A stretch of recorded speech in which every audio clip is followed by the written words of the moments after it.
and gentlemen, degenerates of all ages and apparently night owls, welcome to the UFC 313 Sharp Action Report. We are coming to you live here on Thursday night, and I thought about it. I thought about it pre-recording this bad boy and then making y'all wait and uploading it tomorrow as though we were actually live. But I thought, you know what? Fuck it, we'll do it live. Andrew, my guy, how you doing tonight? I'm doing all right. I'm over here in Palm Springs for the tennis tournament, so sorry about my setup. It's not as cool as usual, but we had to get this information out to you guys somehow.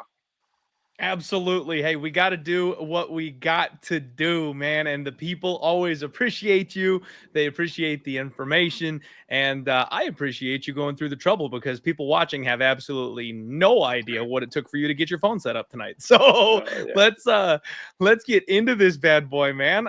We are talking about sharp action, ladies and gentlemen. If it's your first time tuning into the show, first off, get subscribed. Second off, give me a like. And then third, definitely last but not least, make sure you support and follow my guy, Andrew, because he is a wonderful person to know in the betting industry. And we're going to go ahead and get some info here on this show. This is not a preview show. This is not a breakdown show. Every once in a while, I'll ask Andrew his opinion on something, but more often than not, it's strictly informational. We'll go through the card. We'll let you know where the notable action is, if there's a sharp or public split. And sometimes Andrew will even let us know what side the book likes or needs. First fight of the night, we've got Jardine Santos taking on Aussie Diaz. And I think I've pronounced that name differently every single show I've done. We've got Santos as a near minus 200 favorite at this point. Aussie Diaz can be had for plus 165-ish. And man, this is a weird one, because I don't think Aussie Diaz is UFC caliber, and I don't know what to think about Santos at all. So real Dana White's Contender Series 2.0 vibes on this one for me. What are you seeing as far as action goes? Yeah, this is a fun one. We actually got some big bets on this one. So we opened up Santos at minus 165. That price kind of shot up early in the week when we opened it. It got as high as 210. We did end up writing a really large wager on the other side on Aussie Diaz. So we're kind of looking real good on this one. If you like the favorite side, we're in a big spot to need the favorite on this first fight. It doesn't look like the numbers crashed too much. Like I said, we opened it at 165. It's back down to 190. Like I said, it was as high as 210. But yeah, we're looking to need the favorite in this one. Wow. Okay. So book likes the favorite and they feel good about the way this thing has gone. Yeah, man, it's favorite or pass for me, and it's just pass or pass for me. If anything, I'd probably be looking at an under. Kind of played around with the idea of that one. Second fight of the night, a really late addition here. We've got John Castaneda. Sexy Mexi was supposed to be on last week's card. He is getting turned around to go on this one instead. Chris Gutierrez, taking this fight here respectively short notice, and it's maybe the only true coin flip of the entire card. We've got minus 110s on both sides here. What do you see on your side? Yeah, this has been another one that's been easy to book because it really hasn't moved too far from what we opened it. We opened it a pick. We're currently sitting Chris Gutierrez a small favorite. Early on in the week, we did take a large five-figure bet on that Castaneda side. So right now we have a small decision on Gutierrez. We're looking like we need that side as of now. But you know, that can change with the coin flip fights. There's strong action both ways, and it's enjoyable a pay-per-view card. Not too big of too many. I hear you. All right, man. You know what? I'll spring you on this one. What side do you like? Which one do you think is going to get it, man? Sexy Mexi or Gutierrez? If I had to bet this fight, I think I would bet the Gutierrez side. But I have a lot of people I respect in the book that before I came down to Palm Springs, they were saying they thought the number was going to go Castaneda's way, and it hasn't yet. But I know there's some strong opinions on both sides, but I lean Gutierrez for sure. Okay. See, I lean the other way, but my money is firmly in my pocket. It feels like a real coin flip for sure. It really does. It really does. Going to be a fun fight, though, I think. Marion Santos takes on Francis the Fire Marshall. Tough fight, man. 1-0 in the UFC. Is Santos technically winning the Ultimate Fighter season that he was on? And Francis Marshall just seems like a tough, gritty, grinding son of a gun. He seems like a very live dog to me, man. But it's one of those ones where I'm scared that he's not going to actually get the outright win. You know what I mean? It'll be competitive. The number will look good, will claim value, and then he won't get his hand raised. That's what it feels like to me. What are you seeing as far as action goes? Yeah, so we opened Santos up pretty large favorite. He was sitting at minus 350 to open. That number has kind of moved as well. We're currently sitting minus 270 on that Santos side. We did take a pretty large respected bet on Francis Marshall on the dog on this fight. So it's good to know, like I've said before, it's good to know that there's some respected action on the dog side. We don't have to go too crazy to need the dog because we're going to get that favorite money. But yeah, so right now we're sitting on a good position, needing the favorite for a small winner here. Okay. All right. There you have it, you guys. There you have it. Interesting spot to look at there. Alex Morono and Carlos Leal. I've lamented every time I've talked about Carlos Leal since he got robbed by Renat Fakhretdinov, man. Now he's an absolutely massive favorite, and it's that get away pricing that you and I talk about sometimes. Bookies do not want your money on this one. Minus 800 and up. What's going on here? Yeah, I mean, this is not the most fun fight to talk about for us because we opened this thing $6. It's currently sitting $8 on that Leal side, so there really hasn't been too much pushback. No big bites on the Morono side yet. It still could come as this number inches its way up further and further. I'm sure there will be a point where the value bettors feel like there's some value on the dog in this one. So we'll see how high this goes. We're currently sitting $8. There's a bunch of liability on parlays, but other than that, there's not too much of a decision here. Okay. All right. Sounds fair to me. Bruno Fajea, the absolute thorn in my side. I cannot get this guy right. Taking on Armen Petrosyan. Not quite a coin flip, but a much, much more competitive line here for this one. Curious about the side here. And then let me know if you've gotten anything on the total on this one too. Okay. Yeah. So this one's actually been another one that's been really, really easy to book because there's been really strong opinions on both sides. We opened this one up on Petrosyan minus 125. It's currently sitting minus 150. We did take a large sharp bet on Petrosyan early. The number kind of shot up. It got as high as 150. And then we did take a respected bet on the other side. So really there's respected action on both sides. And the number's kind of sitting right near where we opened the thing. So we're sitting 150 here right now. Need Bruno for a small decision currently. With the total, there hasn't really been too much action. A few bets on the under, but nothing too crazy or respected on the total on this one. Okay. All right, man. Just the way Bruno fights, under seems like the move to me, right? Like gets tired, hits hard. That all sets up for he's going to be kill or be killed here, and he's got to win with some kind of a finish. And I don't know if he can make it a full 15 minutes if he doesn't get that finish. What's your side here on this fight? Oh man, I gotta lean with Armen Petrosyan. I mean, he's kind of been my guy. Like I think he's highly underrated. I like his size. I like his length. And if this is going to be a straight up kickboxing match, I wouldn't expect Bruno to go to the able to grapple a whole lot, even if he wanted to. So I kind of think Petrosyan is the right side to me, but he's coming off of a double spinning back fist KO loss. And we don't know what that does to a man because it's never happened before. Yeah. I don't hate the look of the under. I can see that for sure. Yeah. I don't know if Bruno can take getting stuck in the face by this guy for 15 minutes. You know what I mean? Eventually, I think he gets tired and crumples if that's what happens. So, yeah, tough fight, man. Tough fight. Should be a fun one to watch, though, as is the next one. I think this is is it the people's main event? This is a pretty good card. But, man, Josh Van and Ray Tatsuria, sick fight on this one here. Josh Van, this number's moved. Josh Van was a 2-1 favorite here earlier in the week, and now I am seeing minus 170. So there has been some action coming in on the dog, and don't look now, folks, but the spreads have dropped on DraftKings, and I talked about that on the Monday show. Who do you like here, man? What do you guys need? Yeah, so this one is another one that's bounced around quite a bit. So we opened up Josh Van at minus 185.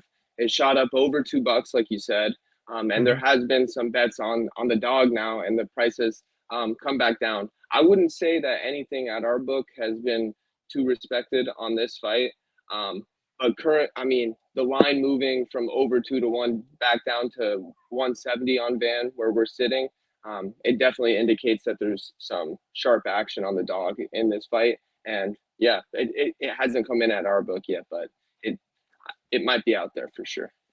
This one of those kind of follow the market type situations a little bit where you guys are just kind of trying not to get buried on a number moving somewhere else? Yeah, I don't think anybody has too strong of a lean here, and it's kind of one where you don't want to dig your feet in if there's not too many sharp bets, or too many strong opinions from the guys in the back. So we're kind of Gotcha. just hanging with the market on this one for sure. Okay. All right. Makes sense to me, man. Makes sense to me. Spicy lean here a little bit to the dog. I don't know if he can control Van for the full 15 though. So that 3.5 spread that DraftKings offers is kind of calling my name there a little bit.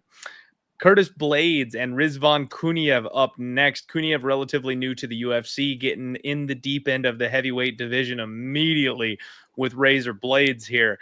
Big favorite on Blaydes, which is just a parlay season, as we all know. Oh, what do you guys got going on over there? Yeah, we opened up Blaydes at minus 310. I know they had this fight booked for the Seattle card, right? And then they moved it to this Oh, did card, I'm they? pretty sure. I'm pretty sure they moved this fight. But I'm not sure what we opened it up the first time. The first go around we had this open. But yeah, we opened 310 a couple weeks ago. We're sitting 330 on Blaydes now. There's been a couple bets on the dog, nothing too respected. The most respected bet that we actually took was an over in this fight, which was interesting because I don't think too many of us are very familiar with the dog's work yet. But yeah, um, we're needing the over and Blaydes currently. Interesting, interesting. Okay, the over is a little bit intriguing there to me because that's sometimes that's hard to pull off at heavyweight with the way these guys hit. And investigation complete. You are correct. This bout was rescheduled. There are no notes as far as anybody pulling out, getting sick, getting injured, anything like that. I do think they just moved the fight, so not sure there's much to look at there as far as an edge or anything like that. But that is an interesting note that I missed initially. So good catch. Right on. Yeah, I know we had the price up the first time. I just can't recall what we had it at. I got you. All right. Next up, we have got, oh boy, Bobby Green and Mauricio Huffy.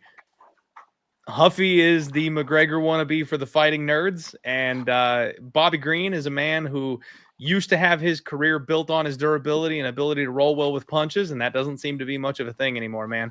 Big favorite here on Huffy. What are you guys doing? Man, I this might come to shock you, but we have some fun bets on this fight for sure. Um, Early on, we opened this thing up. Roofie as a $6 favorite. We Mhm. did take a pretty big bet on Bobby Green at plus $4, a five-figure bet there. Really? So that right off the jump, we're kind of in the hole on um, Bobby Green. So we're looking for the favorite. The price moved from $6. We're currently sitting minus 450 on Roofie. Yeah, I mean that liability adds up quick when you have the 4-to-1 dog. So right now we need the favorite pretty big. And we did take a respected bet on the over, which was something notable on this fight as well. Over That is interesting. 180, 1.5 rounds, by the way. Yeah, over in this fight doesn't make a ton of sense to me unless, well, I mean, I guess Huffy's going to have to try to slow the pace down a little bit because if he does what he normally does, Bobby Green's probably going to sleep. But intriguing that you guys have such a big bet there on the dog. And you're right, it's easy to get behind the ball when you've got a plus 400 number you're working with. That's going to Yeah. be wild. All right. Amanda Lemos and Yasmin Lucindo. I am involved in this one, and it's my only bet thus far of the night, man. Give me good news. What's going on? Talk to me about this fight. Yeah, I mean, we have gotten good action on this fight. I wouldn't say anything super respected. I'll just give you the information of where we moved. So we opened this thing up, Lemos minus 120. The odds have flipped. So now the Lucindo side is the favorite. She went from even money all the way to minus 140. Nothing too respected, like I said, at our book, but I'm sure if you're, digging into reading the market, that probably indicates that there is some form of money or respected action somewhere out there in the market for the favorite to swing and, go from even money to minus 140 now. Okay. Yeah, man, I'm kind of standing in the face of the market here on this one. I did take the dog at plus 125 and kind of liking that look here. Everyone seems to be on the young kid side here, and I'm going to go with the wily veteran here with the poor takedown defense. We'll see how that works out for me. Next fight up, absolute banger. Jalen Turner, Ignacio Bahamondes. This one was a true coin flip a little earlier in the week. I'm seeing Bahamondes' line creeping a little bit wider. That's the side that I initially leaned on. Still undecided if I'm going to actually pull the trigger on it or not, man, but I might. Bahamondes is my freaking guy. Like, Turner was my freaking guy, and I still love him to death, by the way, but it seems like a bit of a changing of the guard, right? We're swapping one 155 giant for the other, so I might side on the younger, fresher version of this and ride with my boy Bahamondes. But what do you guys need as far as the book's concerned here? Yeah, this is probably the most fun fight of the whole card so far to discuss and talk from a booking perspective. We opened up Jalen Turner, our small favorite, when we originally opened this thing, minus 120. That was quickly eaten up, and the favorite switched, and Bahamondes got as high as minus 140. And going through these bets, I do see that the big guy is involved in this on Jalen Turner, and the price has kind of come back down. So at our book, we're sitting a pick, minus 110 both ways. Yeah, so the big guy is in on this fight on Turner. Wow. I'm sure at the end of booking this, we are going to end up trying to be a slight winner on that side. We traditionally do that. And it looks like market-wide, the price, is coming back down a little bit. Bahamondes was stretching out to minus 140, minus 150 on the market, and it's coming back down since he bet that. Okay. All right. We got a big guy bet, ladies and gentlemen. The big guy has come in on Jalen Turner. Maybe that's enough to keep me off my thoughts on Ignacio. Well, I don't know. I that's the one thing, man. I like when I blindly agree with the big guy. If I come to the same conclusion he does, not 2020, not last year, obviously, when none of the dogs were barking, but generally speaking, that's been a good thing. I don't like going head to head with him, though. So now that I know he's on the Turner side, maybe we just pass. Justin Gaethje takes on Rafael Fiziev in the co-main event rematch. Fiziev coming in after a long layoff. Gaethje coming in off of a brutal knockout, maybe the worst knockout in UFC history. Tough fight here, man. What are you guys seeing? Yeah, this is a fun one because it was kind of short notice, so we had to, switch it up and get a price up for that pretty quickly. Right when this thing opened, I feel like I got this one right. I was a little bit higher than the market on the Fiziev side, and it seems like it has gone that way since we opened it. The market was like minus 120. We opened up minus 140 on that Fiziev side. We did take a bet on the Fiziev side as well, a big bet on the Fiziev side, and we're actually sitting all the way up at minus 165 now. So this one has moved that Fiziev direction. Doesn't mean he's necessarily going to win the fight, obviously, but there has been some action on that side, and that's why you're seeing that line, which market-wide opened up close to a pick, is now sitting like 160, 170 on that Fiziev side. Okay. Yeah, man, that makes sense to me. I do lean to the Fiziev side. The problem I have is laying this amount of chalk going against the Justin Gaethje. So I'm in that spot now where I'm forced to either chase the steam or leave it alone. And I don't have a good track record of making the right decision when it comes to that. So we'll see if I can manage to sit on my hands for this pay-per-view card or not. It's not an easy thing to do as a degenerate. All right, everybody, main event time. Please do us a favor, hit that like button if you haven't already. And like I said before, make sure you're following my guy, Andrew, from Superbook Sports. Believe it or not, he does work at Superbook Sports. I know we don't have the sexy background here for the show here tonight, but It's true. I promise. Go look at the other ones. Alex Pereira takes on Magomed Ankalaev in the main event, and it's the only other true pick'em fight on this card, man. You've got extremely strong opinions on both sides of this fight. I am having a very difficult time because, as you know, I've got the worst Alex Pereira betting track record of all time. Zach Jeffers in the chat says that he's just here to fade whoever I pick in the main event and then enjoy the conversation. And frankly, that is fair. And that absolutely makes sense. It's a good strategy for this one, man. I have a hard time because I have poked holes in Alex Pereira since he got here. And they keep giving him pick'em lines. And it's like, man, from what I know of bookies, they like money. And if it's a pick'em line, it's a pick'em fight. And are all these really coin flips? Or did we just never really have any idea how good Pereira was? Like, it's neither one of those things has to be true because he can't just keep being a pick'em over and over and over again. So I don't know what to do with this fight, man. I'm leaning with Chama, but mostly because he has just beaten me into submission at this point. My gut says to fade him because it always does. What are you guys seeing over there as far as the book's concerned? Yeah, man, this has obviously been another great fight to book because we're spoiled on this card where there's not too many massive favorites. Usually, the main event is not a pick'em.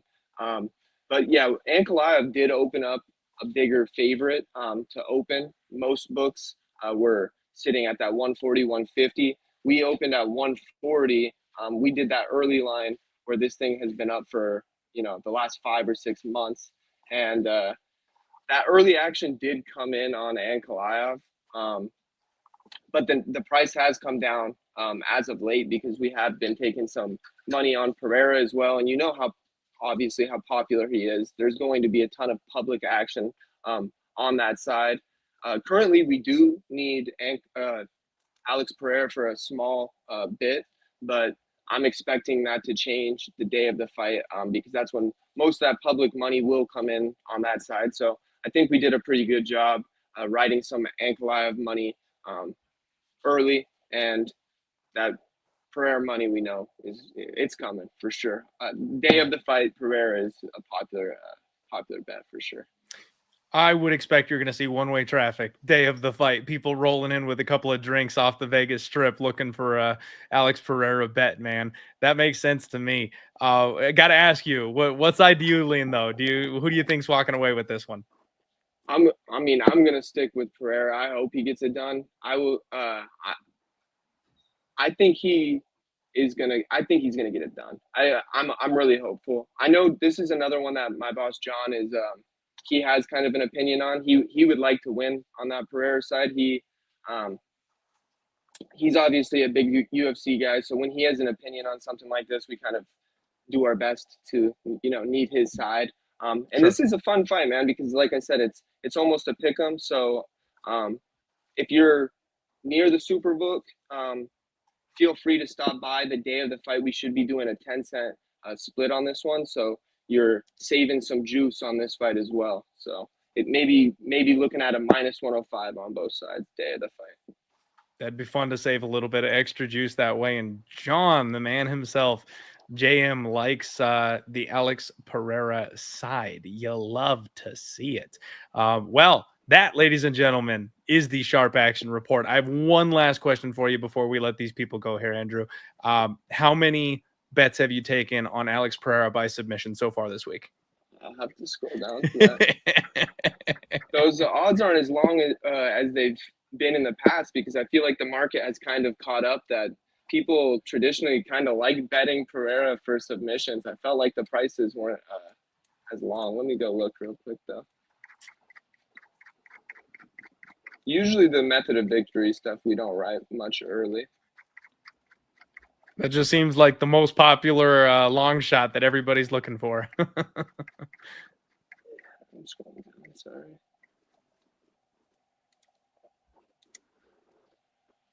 Yeah, we haven't taken much bets on the submission. More on the knockout, obviously. Yeah. Okay. All right. So not too many crazy people because that's all I see on Twitter. Yeah. People looking for that Ferrari guillotine. We'll see if they get it. Andrew, my man, if there's anything else you want to shout out, obviously people swing by Superbook. That place is awesome. Good food, comfy seats, lots of TVs. It's a great place to hang out. But is there anything else that you want to let the people know? Any offers, anything like that coming up that you want to shout out? Have at it. Yeah, man. Like I said, we'll have the reduced juice on that main event for the fight, for the main event. So stop by if you're looking to make a pretty, big wager. It's nice to save a little bit on the juice. But yeah, we also offer the UFC futures. I know there's not a lot of books out there that are offering those. So if you're interested in UFC futures, like who's going to be champion at the end of the year, we do offer those, and that's another fun market we have in the UFC. But yeah, if you have any questions or you want any fights up, hit me up on Twitter and I'll take care of that. But like always, I'm thankful to be on with you. Sorry, the setup's not as good as normal, but we had to make it work, man. It's all good. It's all good. Between the schedules, man, as long as we get the show up for the people, that's all we worry about. So appreciate you scrambling to make this work with me. Thank you very much. Ladies and gentlemen, that is the Sharp Action Report for UFC 313. Join me tomorrow for the Undefeated Post Weigh-In Show. Might have some scheduling issues with that one as well, so keep an eye out. I will post things on social media once I figure out how and when I'm doing that show as well. Until next time, for Andrew and Superbook Sports and the Sharp Action Report, we'll see you. Good luck. Let's roll.